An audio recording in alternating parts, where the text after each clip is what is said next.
There's only one team in the big chair right now in the AFC South, and it is your Jacksonville Jaguars. I'll tell you how they got there doing some little things and what's going on moving forward. We'll do it in just a second here on Locked On Jaguars.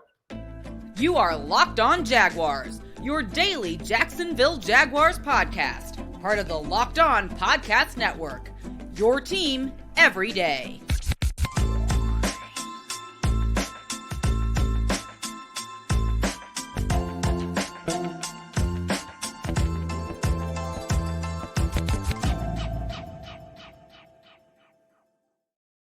Happy Victory Monday, Jaguar fans. What is happening with you? Thank you for joining me, Tony Wiggins, here on the Locked On Jaguars podcast.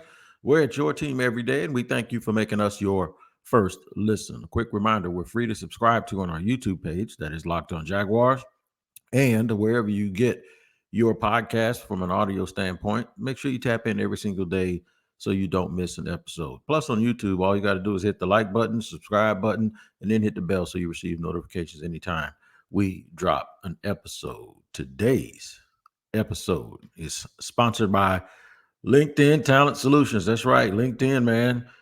LinkedIn Jobs helps you find qualified candidates you want to talk to faster. Post your job for free at linkedin.com/lockedonnfl. That's linkedin.com/lockedonnfl to post your job for free. Terms and conditions apply. And shout out to the everydayers for joining us.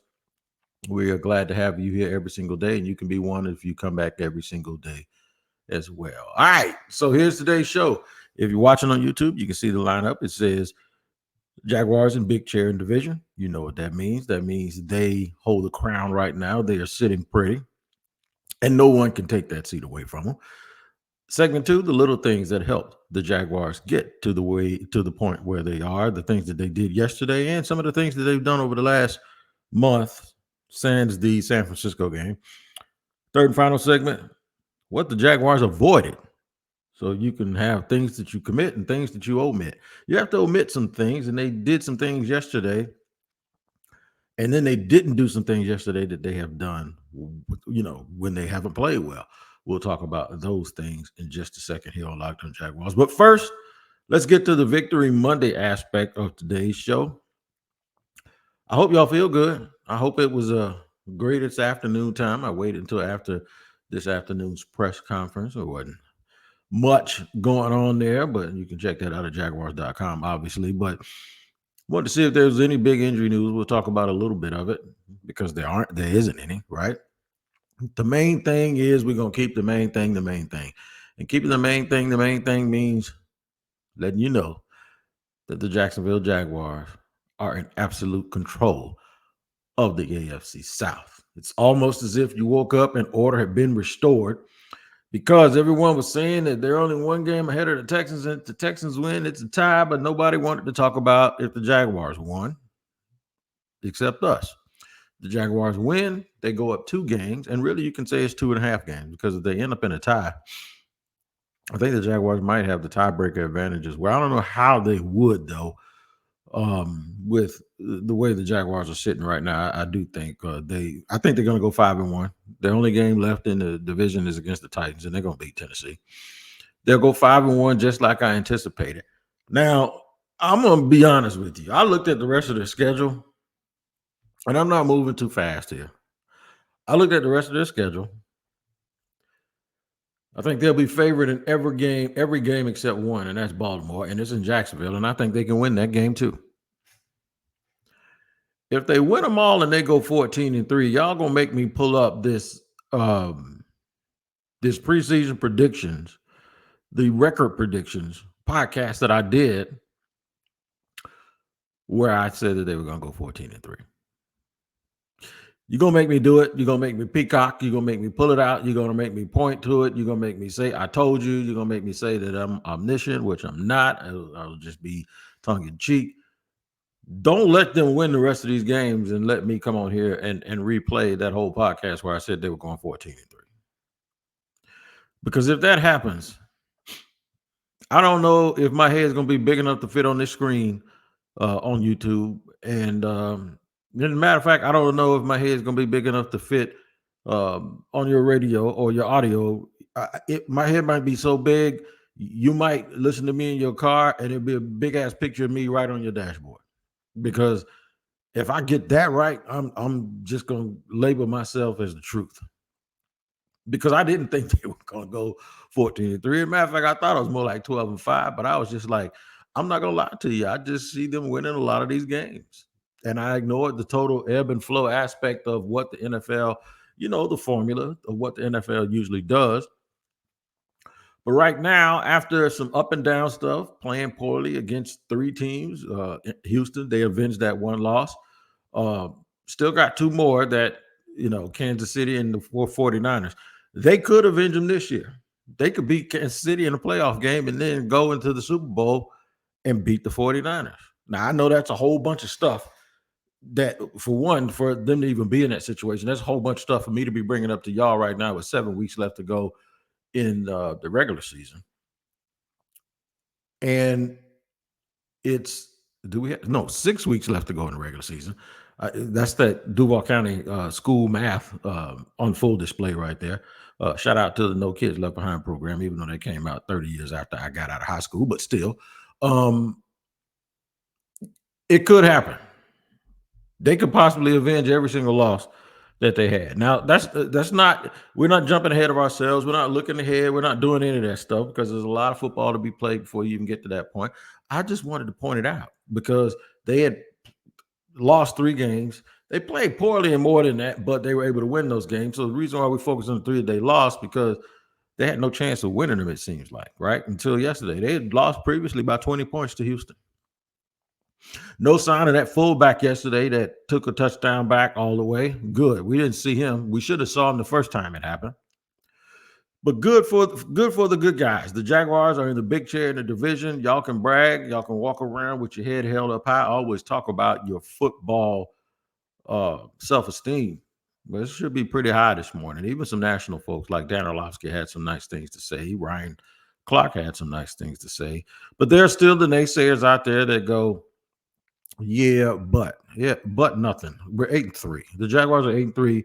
You can take your butts and put them in an ashtray because we don't care about the rest of that stuff. And I don't know why they do either. So what we're going to talk about, the little things that help the Jaguars get to where they got to yesterday. And it's obvious that they played better and they put some stuff behind them. We'll get to some of the stuff that we hope that they've put behind them. We will get to some of that stuff hopefully in segment 3. And hopefully that stuff doesn't come back when we say they put it behind them. We just, hope that it wasn't just for one day. We kind of hope that it was for the rest of the year so that they can really, really focus on doing the things that they have to do and go on another late season run. And if that's the team that they're going to be, then that's the team they're going to be. The team that tries to get it together and goes on these late season runs. We'll talk about all of that stuff here in just a second on Locked On Jaguars. All right, man, let me let you know about LinkedIn Jobs. That's right, LinkedIn Jobs, LinkedIn Talent Solutions, man. Whenever you are starting your own business, there is nothing like having someone do some of the legwork for you, things that you can't do on your own. Hiring small business and folks to work in it, it's a personal thing because the business is small. So you need to make sure that your person the people are the right people for your business. LinkedIn knows small businesses are wearing so many hats that you might have time or resources to hire and you might not. And that's why LinkedIn will step in and do some of the legwork for you. Post your job for free at linkedin.com/LockedOnNFL. That's linkedin.com/LockedOnNFL to post your job for free. Terms and conditions apply. Now, I've had experience with LinkedIn, and I'm telling you right now, they helped me and they can help you the exact same way. Make sure you tap in to LinkedIn.com and use the promo code LockedOnNFL to post your job for free. And I'd like to tell you now about BetterHelp. That's right, BetterHelp.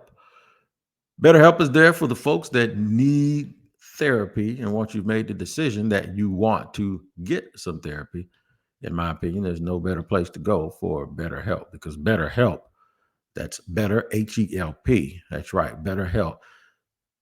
They will help you through a lot of things. Mainly this time of year, it could be a lot, and it's natural to feel some sadness or anxiety about missing family members or things that aren't going your way. But I tell you what, therapy can be a bright spot in all of the stress and change, sometimes to look forward to make you feel grounded and to give you the tools to manage everything that is going on. So make sure you tap in to BetterHelp at BetterHelp.com. Make sure you go to BetterHelp.com and use the promo code Locked On today to get 10% off your first month. That's BetterHelp, HELP.com/Locked On for 10% off your first month.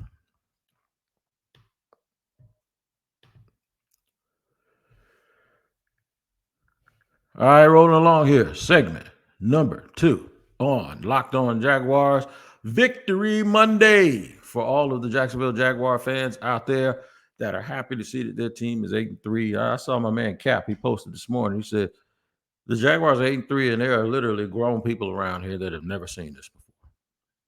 And it's true. Even when they made their magical run in 2017, they made a whole run at the end. Even the one they made last year, they were 2-7 after 9 games. They're 8-3. You'd have to go back to maybe their 1998-99 season in order for you to feel or remember anything that feels like what they're going through right now. But even with that, you're still going to have your dissenters and you're still going to have your people. And Ryan Clark made a point this morning. I was watching the network, and Ryan Clark said, it's Jacksonville, and people are just going to, if you don't pay attention to the name and pay attention to the uniform and pay attention to what the team is, then you recognize how good they are. Basically, I'm paraphrasing what he said, and he's right. So that's what I'd rather focus on, because whatever people think about this team doesn't matter. The thing that matters about this team is who they are, not the geography, even though that gets under our skin a little bit, because I keep saying that Jacksonville is a great city, but folks act like they, don't want to pay attention to that too much. But it's a great place, great city, great town, great place to live.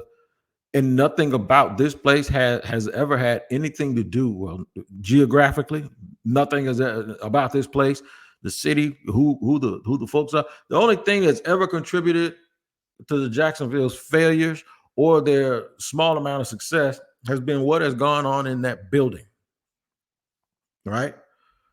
So therefore, Mr. Clark is right when he says, if you just pay attention to what they do instead of what their uniform is and what the city is, and as much as that hurts your feelings, the thing is what they do on the field is the only thing that's going to matter when it comes to the Super Bowl. And if they get it right, guess what? Then that'll change the way folks feel about Jacksonville as a whole, at least as a sports town. Even though we don't care whether they like us or not, it's just that you don't want people capping. You don't want folks lying on you. You don't want nobody wants folks to downplay or blame them for stuff that's just not true, right? So around here, it's not really what people call you; it's what you answer to, and you know damn well this is a good place to live, and and the fans actually contribute to any and everything that's positive that goes on with the perception of how this city is supposed to be viewed by other people. But if they don't do it, that's just on them. Like, who looks dumb talking bad about the Jaguars football team and the quarterback and the coach and all of that stuff when the team is sitting here at 8-3, and those same people will tell you how hard it is to win in the National Football League? Those same people tell you the only thing that matters is winning. And then when you look up and your team is 8-3 and has won 8 consecutive road games, and they're 15-5 in their last 20, then you just wonder, okay, so are you just going to be a hater, or are you seriously going to consider what and who the Jacksonville Jaguars are and what they've done and what they've accomplished on the field? These are the same people that all they tell you is about is the bottom line. And then you're looking right at the bottom line and it says 8-3, but yet and still, for some reason, they talk about the team like they're 3-8. Little things can change that perception. What are some of the little things? Well, the little things that contributed to the win yesterday that should have helped change some of these perspectives are no turnovers. That's one thing. There were 2 drops, and Trevor was 23 out of 36. He should have been 26 out of 36, right? And we'll take him slinging that ball out of bounds and throwing some balls away as opposed to throwing interceptions. But he was damn near perfect yesterday in the way that he operated. You look up this morning, some dude named Carthon on, I think it's Fox Sports 1 was saying that Trevor almost threw 2 pick sixes and cost the Jaguars the game. I promise you, I didn't see that. And if it did happen, I can never say that he almost cost them the game because they were up by 2 scores. And they actually had a play that almost sealed the game. If Zay Jones could have got his feet down, he got 1 foot in and he almost got the second toe in. So, and that pass, by the way, would have put Trevor right over 400 yards. He'd have went there and would have put a 400 burger on people if that pass is completed. So, I just don't want to hear this narrative that somehow the Jaguars did something wrong or didn't somehow live up to the way that they were supposed to be playing yesterday in a game that everybody said, all right, this is it. This is the one. This is the one. I'll tell you something else happened yesterday. They didn't fumble. They got back to the point where they did not turn the ball over. Well, they did turn the ball over on a bogus interception that should have been a pass interference, but you know what I mean? They weren't loosey-goosey with the ball. They protected the football. They didn't let bad plays linger. They also didn't get dumb and stupid penalties, and when they did, half the time they were bogus. But we ain't gonna blame the officials for anything. It is what it is, and that's a part of the game. But they never seemed to allow things to get them out of rhythm. When things started going bad, they were able to nip it in the bud, and when the way they did it, they came out and completed big plays of their own. To Calvin Ridley, one to Luke Farrell, a nice bust-out long run by Travis Etienne, and then earlier Dearness Johnson caught a screen pass and ran it all the way down. My wife was wondering why he did not run past the offensive lineman, and I had to explain to her the convoy situation. But for all in all, the Jaguars put together big plays. They avoided turnovers. They avoided dumb penalties. And then they avoided letting things linger. And those are the things that I believe helped the Jacksonville Jaguars get to the point where they were yesterday. Why is it so important that these little things happen? Well, evidence was yesterday, but I will, however, talk about it more here in segment number 3. I'll talk about why it's important for those little things, and you had a blueprint yesterday on what hopefully you see for the rest of the season. We'll do that in just a second. But first, I have to let you know that Locked On has launched the first ever national sports 24/7 streaming channel on YouTube. Locked On Sports Today is here for your 24/7 coverage. The top sports, covering the top sports stories of the day with local experts of Locked On, plus our national shows covering every league. Go to Locked On Sports Today on YouTube and subscribe to the first ever national sports 24/7 streaming channel. More Locked On Jaguars here in just a second. On, you know it, Locked On Jaguars. All right, man, I'm going to let you know today about PrizePicks. That is also our sponsor for today. PrizePicks is the absolute truth, man. You know it's the largest daily fantasy sports platform in North America. They're also the easiest and most exciting way to play daily fantasy sports because it's just you against the numbers instead of battling thousands of other players, including pros and sharks. You pick more than or less than on between 2 and 6 player stat projections and watch the winnings roll in. You can do it on all sports. You can even mix them up together. And I think that's what you should do sometimes because I really like basketball, how they go points, rebounds, and assists, and they give you a total number. That's for all those guys that play really, really complete games. And I think you'll have a shot. So go put your stuff together right now on PrizePicks. Download the app or go to prizepicks.com and use the code LOCKEDONNFL for a first deposit match up to $100. It's prizepicks.com/LOCKEDONNFL. And use the code LOCKEDONNFL for a first deposit match up to $100.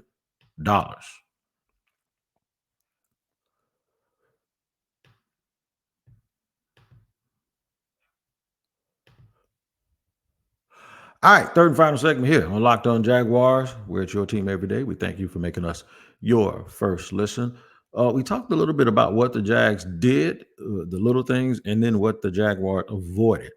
I want to go through that more because it's good to clean things up and avoid them in one day. But the other thing is, Doug Peterson did say this year. I read where he said the presser where he said today the team somehow plays better, and he doesn't have to remind them the importance of things the later it gets during the season. That's a good quality to have. Although, I know he'll always work on them getting off to better starts and catching on to that quicker. There's this little thing about teams peaking too early. I don't necessarily agree with that. I just think, sometimes whether or not a team peaks too early is based on whether or not they're healthy at the right time. And I don't think that has anything to do with peaking as much as it has to do with luck. So right now, the injury bug has not really bitten the Jaguars. They're actually getting guys back and getting guys healthy. They're still waiting on Tyson Campbell. Cam Robinson seemed to go down a little bit yesterday with a recurring problem with his leg, but it doesn't sound like at this point they're definitive that it's going to be something that's long-term. They're going to go week to week. At this point, to me, if Walker Little continues to play well and Ezra Cleveland plays well, they didn't give up any sacks yesterday. I don't know if you can go ahead and move back. Because just like folks think that, I don't think Walker Little is a better left guard than Ezra Cleveland from the little sample size that I got. So they avoided sacks yesterday, avoided those long down and distance situations that come from those sacks. Can they continue to do that the rest of the year? Yeah, but they might have to leave Cam Robinson where he is and he may have to become the swing guy. I don't know how you can go back and make a change.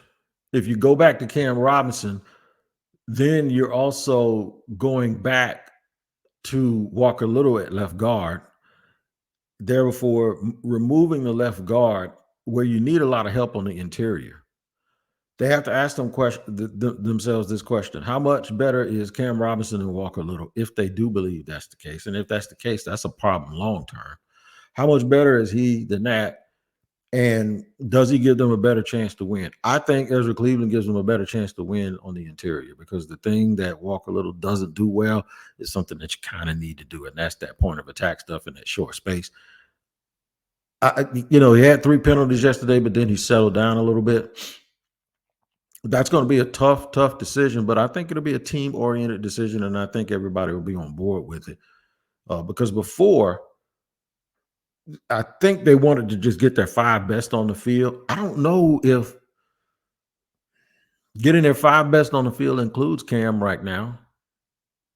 I just don't. That's up to Phil Rauscher and Doug Peterson and all of those guys to talk about.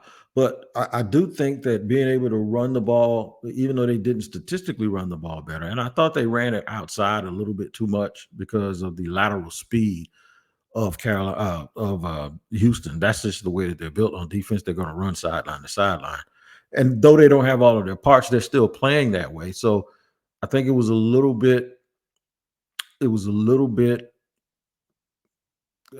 the word? It was confusing maybe to me why they kept trying to test the flanks so much. Now, at some point it worked.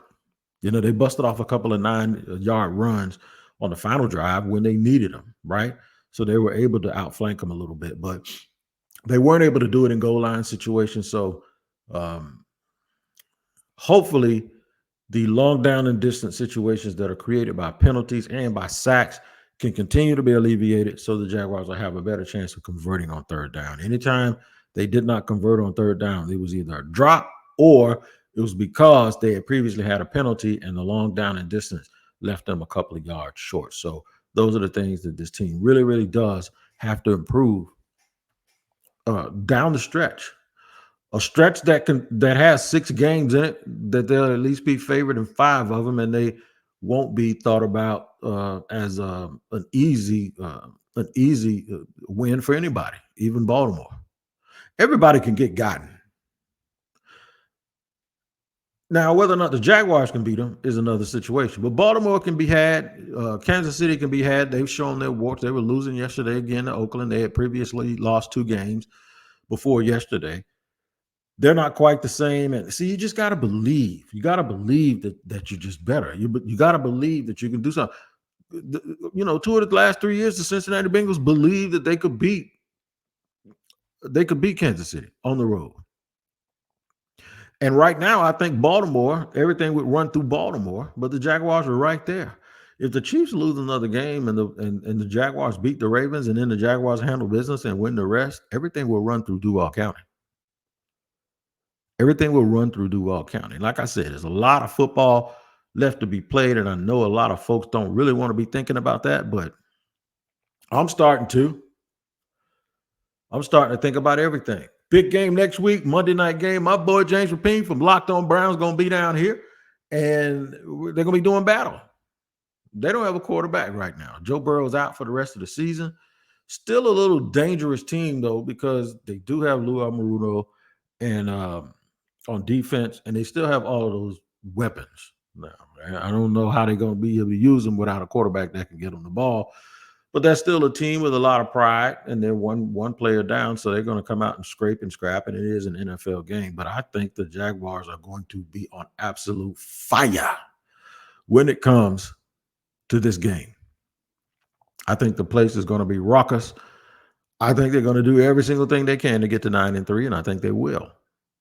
So we're going to have the crossover this week. We'll have shows all the way up through Friday. And then, of course, we'll have a Monday podcast that I'll put out Monday morning on game day, on our primetime game day. I think I'll make a return back to the stadium. I think I'm in a good enough shape to do that now for a night game and make the long, slow walk, no longer using my walker or my cane. So I think I'll be able to dance with it a little bit, get there early enough, and have a little fun with the crew. So the Jags are 8-3. Did a lot of nice little things that helped them aid themselves and win yesterday to sit atop into the big chair of the AFC South. You guys make sure you tap in every single day here on the Locked On Jaguars podcast, where it's your team every day. We always thank you for making us your first listen. I have to remind you again that Locked On has launched the first ever national sports 24/7 streaming channel on YouTube. Locked On Sports Today is here for your 24/7 covering the top sports stories of the day with the local experts of Locked On, plus our national shows covering every league. That's Locked On NFL, Locked On NBA, Locked On NHL. Go to Locked On Sports Today on YouTube and subscribe to the first ever national sports 24/7 streaming channel. And show up here tomorrow for me again on Locked On Jaguars, where it's your team every day. We always thank you guys for making us your first listen. Until the next time, take care. And take care of each other. We'll see you on Locked On Jaguars.